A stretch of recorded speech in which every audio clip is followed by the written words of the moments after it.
Hey everyone, this is Josh from CBS. Welcome back to another tutorial. And today I'm going to show you how to create a lens using Fred software. To start, we're going to select New Document. After we've done that, we're going to right-click on the Geometry folder and select Create New Lens. Once here, we're going to change the parameter type to be focal length and bend. And then we're going to apply a focal length of 10. And after we've done that, we're going to apply NBK7 as our material.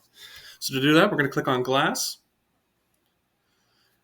And then we're going to append the material catalog, and NBK7 is located in the Scott catalog.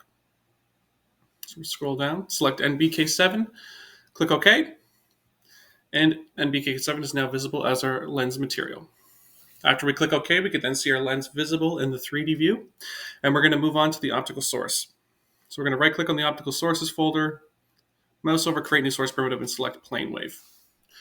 We're going to up our random ray positions to be 500. Change the color to be red, and then we're going to apply a shift of -5 along the Z direction.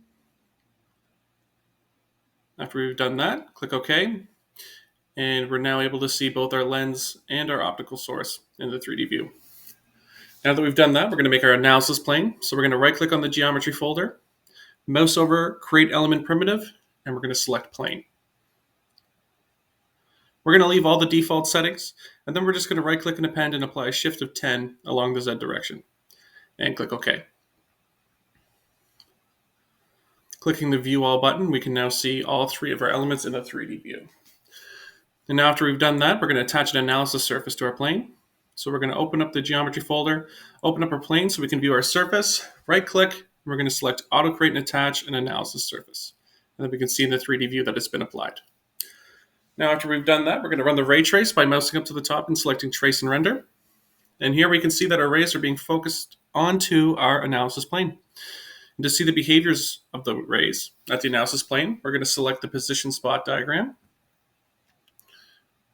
Click OK. And now here we're able to see the behavior of our rays at that focus point. And there you have it. As always, CBS is here to help you with all your Fred-related needs, so be on the lookout for even more helpful content like this.